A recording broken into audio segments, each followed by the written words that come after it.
Meus irmãos, a paz do Senhor para todos. É motivo de alegria nós nos encontrarmos mais uma vez aqui nessa igreja, para juntos nós louvarmos e exaltarmos o nome daquele que é digno de honra, de glória e de louvor. Quantos estão felizes por estar na casa do Senhor? Digam amém. Amém. Meus irmãos, faz alguns dias, que eu não vim a esta igreja, mas aprove ao Senhor nesta noite. Nós estamos aqui para juntos adorarmos ao nome do nosso Deus e juntos compartilharmos um pouco da palavra do Senhor.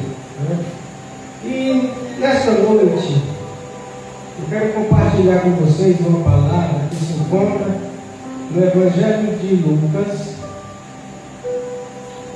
capítulo de número 4.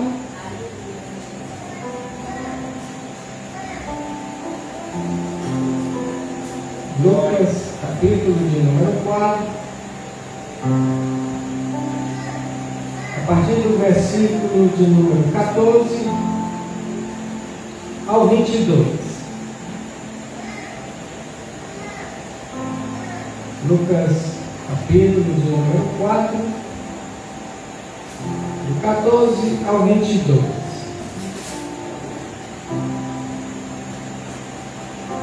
Quando encontraram, digam amém. Amém. Diz assim a palavra do Senhor. Então, pela virtude do Espírito, voltou Jesus para Galiléia.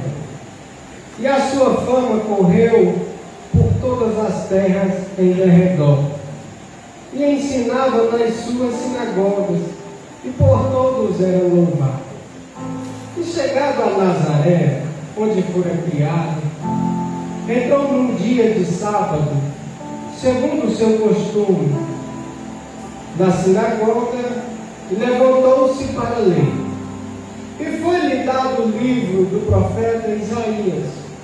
E quando abriu o livro, achou um lugar em que estava escrito: o Espírito do Senhor é sobre mim, pois que me ungiu para evangelizar os pobres, enviou-me a curar os quebrantados do coração, a pregoar liberdade aos cativos e a dar vista aos cegos, a pôr em liberdade os oprimidos e anunciar o ano aceitável do Senhor. E cerrando o livro e tornando a dar-o ao ministro, assentou-se, e os olhos de todos na sinagoga estavam fitos nele. Então começaram a dizer: hoje se cumpriu essa escritura em vossos ouvidos.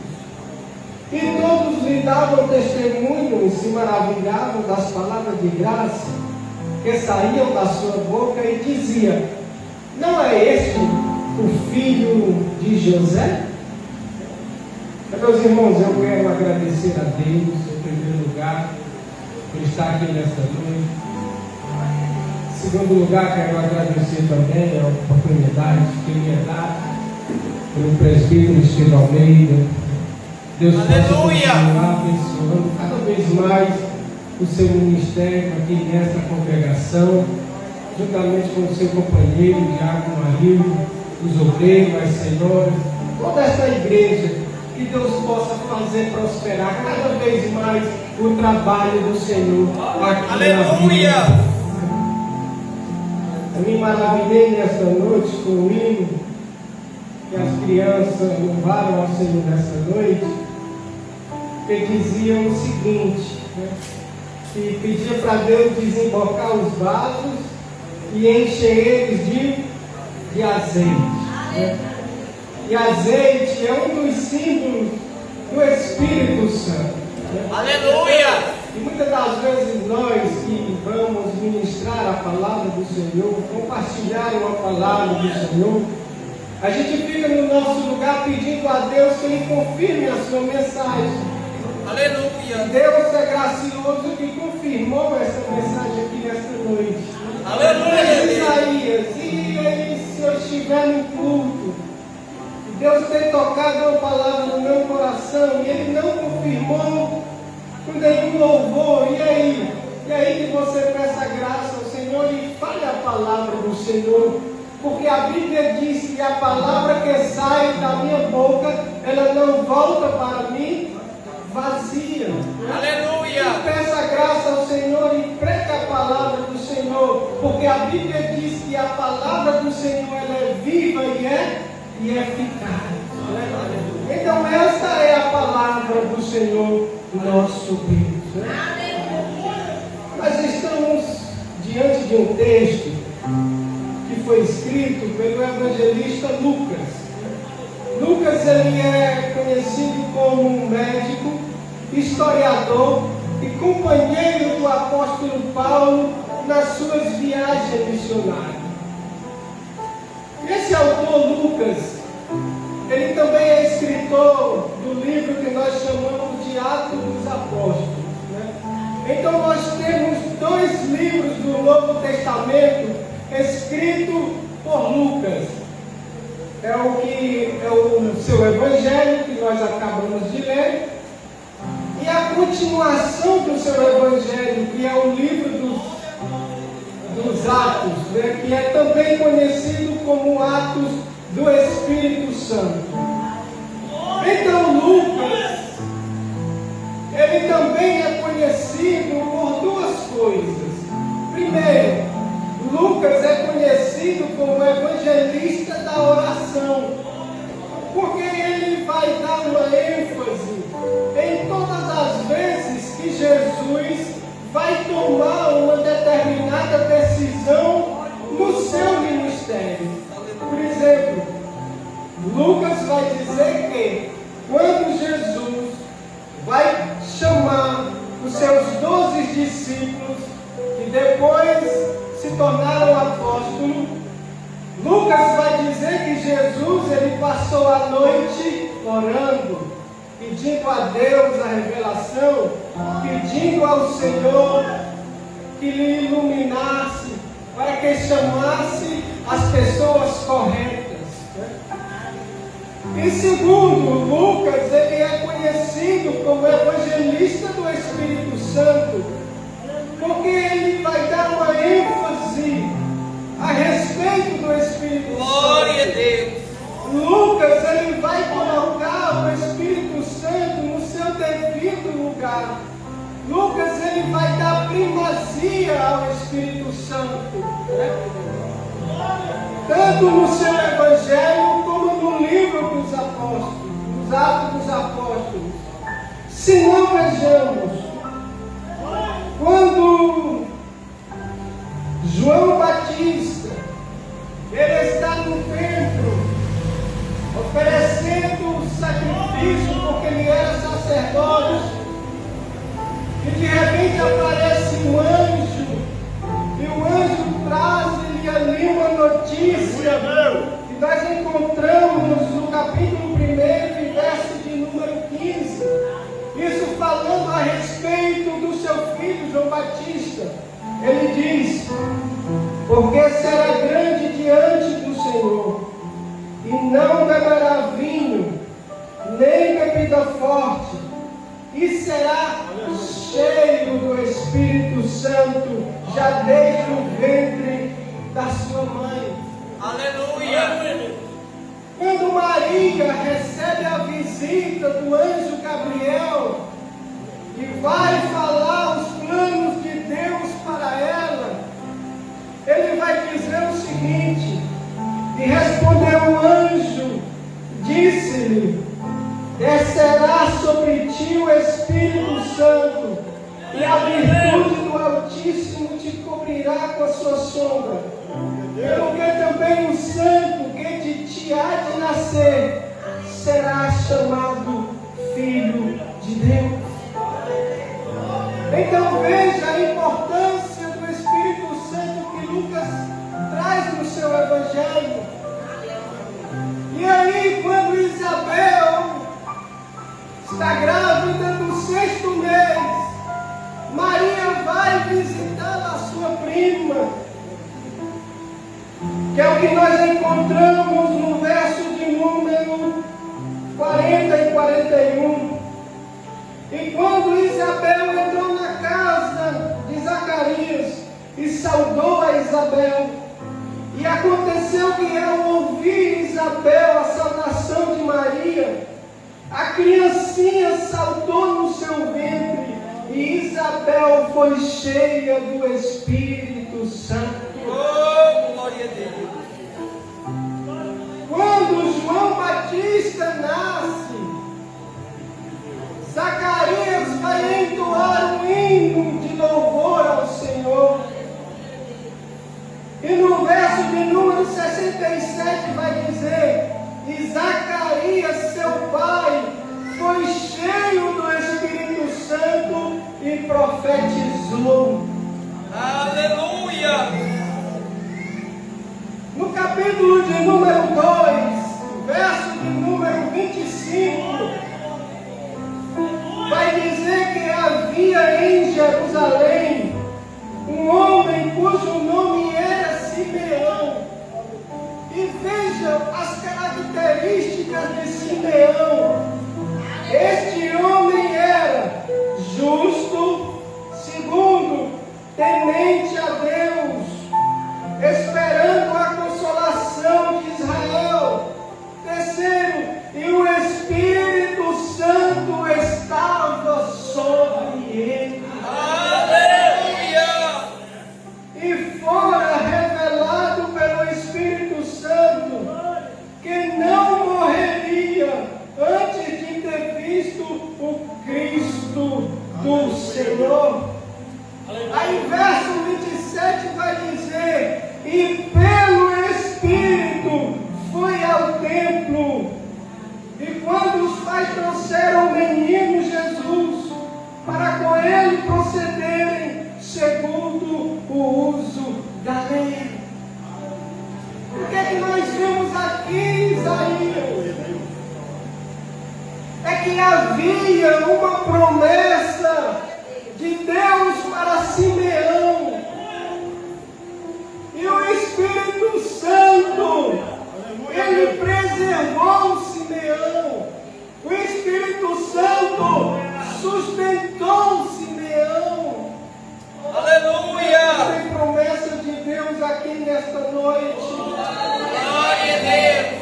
Então o Espírito Santo, ele vai te preservar até o cumprimento da promessa de Deus.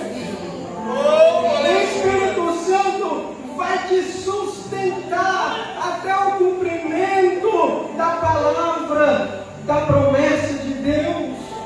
Glória a Deus! Veja que a ação do Espírito Santo na vida de Simeão é a mesma ação que nós encontramos lá em Gênesis, capítulo 1, verso de número 2. Vai dizer: no princípio criou Deus os céus e a terra. Verso 2 vai dizer: e a terra, porém, era sem forma e vazia, e havia trevas sobre a face do abismo, e o Espírito do Senhor se movia sobre a face das águas. Ou seja, a função do Espírito Santo no princípio da criação era preservar, era sustentar. Aleluia! Então, se você tem promessa de Deus, o Espírito Santo vai te dar graça, o Espírito Santo vai te preservar, o Espírito Santo vai te sustentar até o cumprimento da promessa de Deus na sua vida. Quantos creem nesta palavra de Deus?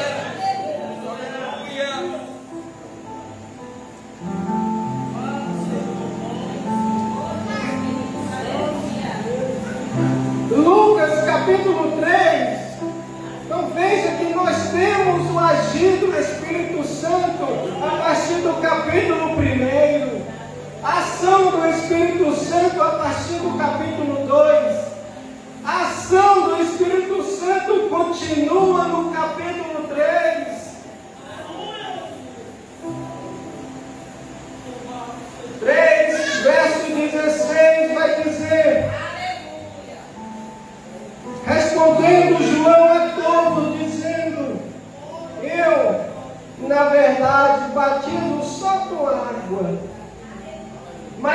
Eis que vem aquele que é mais poderoso do que eu, a quem eu não sou digno de desatar as correias das sandálias. Ele vos batizará com o Espírito Santo e com fogo. Aleluia! Veja que no verso de número 22, Jesus ele vai ser batizado por João no Rio Jordão.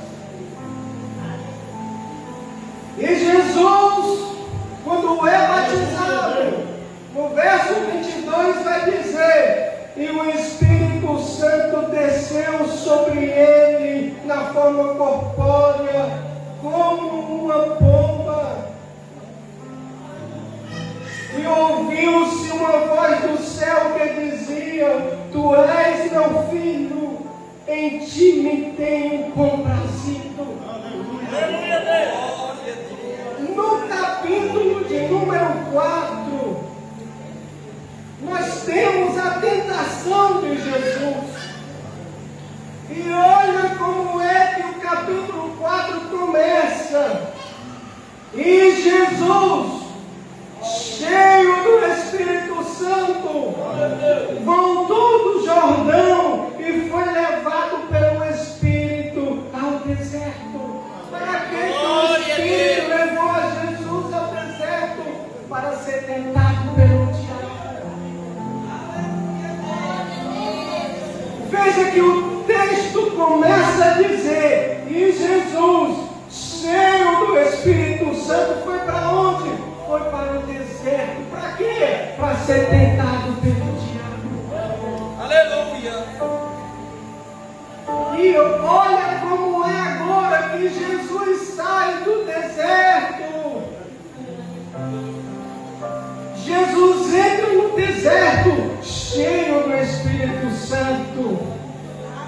Jesus atravessa o deserto cheio do Espírito Santo.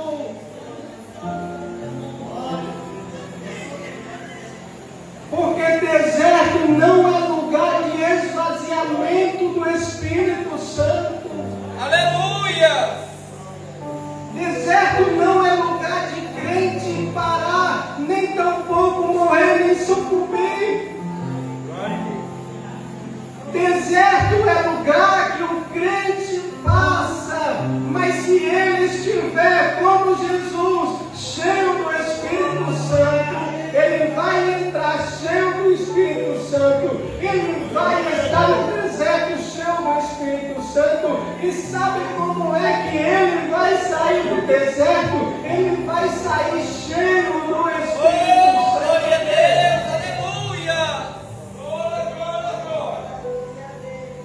E no deserto, Jesus cheio do Espírito Santo, chega o tentador diante dele e diz, depois dos 40 dias, e Jesus está jejuando, buscando ao Pai, chega o diabo e diz, se tu és o Filho de Deus, torna essas pedras em pães. Jesus, cheio do Espírito Santo, ele diz para o diabo, está escrito que não só de pão viverá o homem, mas de toda a palavra que sai da boca de Deus.